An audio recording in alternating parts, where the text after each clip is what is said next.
அனைவருக்குமே வணக்கம். சற்று முன் கிடைத்திருக்கக்கூடிய ஒரு மிக மிக முக்கியமான செய்தி ஒன்று வெளியாகியுள்ளது.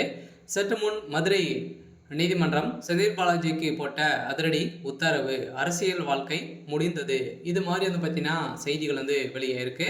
ஸோ அனைவருக்குமே தெரியும், செந்தில் பாலாஜி அவர்கள் பார்த்தீங்கன்னா செய்தது ஒரு மிகப்பெரிய சம்பவம் பார்த்தீங்கன்னா செஞ்சுட்டார் இல்லையா? ஸோ பார்த்தீங்கன்னா அதிரடியாக இது வரைக்குமே விஜய் அவர்கள் ஸோ 6 இடத்துல பார்த்தீங்கன்னா பிரச்சாரம் ஈடுபட்டார். இதில் எந்த ஒரு பிரச்சனையும் இல்லாமல் சென்றிருந்த நிலையில் கரூரில் நடந்த சம்பவத்தின் அடிப்படையில் சதுரடியாக பார்த்தீங்கன்னா அங்கு செந்தில் பாலாஜி அவர்கள் தான் கூலிப்படை இறக்கி இது ஒரு மிகப்பெரிய கூட்டு சதி செஞ்சுருக்காங்க அப்படின்றது பார்த்தீங்கன்னா தாவகா விஜய் அவர்கள் ஸோ வழக்குப்பதிவு செஞ்சுருந்தாங்க. இந்த வழக்குப்பதிவின் அடிப்படையில் சதுரடியாக மதுரை உச்சநீதிமன்றம் சதுரடியாக உத்தரவு போட்டு இருக்காங்க. சில பார்த்தீங்கன்னா அதிரடியாக செந்தில் பாலாஜி அவர்கள் இப்போ நேரில் ஆஜராக வேண்டும் அப்படின்னு மாறி போட்ட உத்தரவின் அடிப்படையில் செந்தில் பாலாஜியுடைய அரசியல் வாழ்க்கைக்கு ஒரு மிகப்பெரிய முற்றுப்புள்ளி வைத்திருக்காங்க. சொல்ல பார்த்தீங்கன்னா வருகின்ற சட்டமன்ற தேர்தலில் செந்தில் பாலாஜி அவர்கள் போட்டியிட முடியாது அப்படின்ற மாதிரி பார்த்தீங்கன்னா தேர்தல் ஆணையம் அதிரடியாக உத்தரவு போடுவதாகவும் ஒரு பரபரப்பான செய்தி வெளியாக இருக்குது. ஸோ அதெல்லாம் பார்த்தீங்கன்னா அதிரடியாக திமுகவுடைய அறிவாலயமே ஒரு மிகப்பெரிய துக்கத்தில் தான் இருக்காங்க.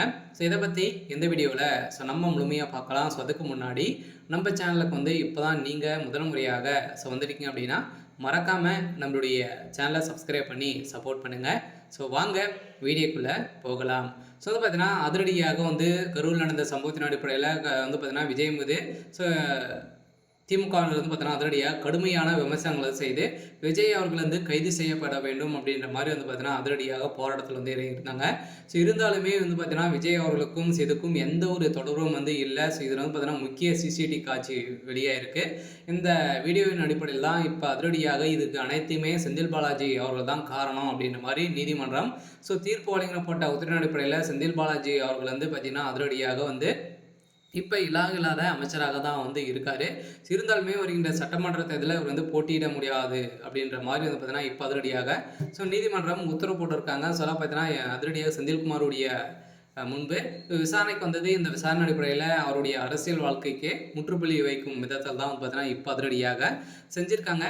இருந்தாலுமே இப்போ செந்தில் பாலாஜி அவர்கள் செய்தது ஒரு மிகப்பெரிய குற்றம். ஸோ இதுக்கு பார்த்தீங்கன்னா பாவ மன்னிப்பே கிடையாது அப்படின்ற மாதிரி நீதிமன்றம் வழங்கியிருக்காங்க. அதே மாதிரி இந்த வழக்கில் பாஜக களத்தில் இறங்கியிருக்காங்க. இப்போ பார்த்தீங்கன்னா அதிரடியாக விஜய் அவர்கள் ஒரு மிகப்பெரிய மெகா கூட்டணி அமைக்க போகிறாங்க இல்லையா? பார்த்தீங்கன்னா அதிமுகவில் இணைய போகிறதாகவும் ஒரு தகவல் வெளியாகி வருது. சில பார்த்தீங்கன்னா பிஜேபிக்கு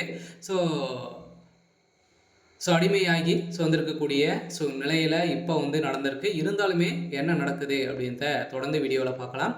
ஸோ அதுக்கு முன்னாடி மறக்காமல் நம்முடைய சேனலை சப்ஸ்கிரைப் பண்ணி சப்போர்ட் பண்ணுங்கள். தேங்க்யூ.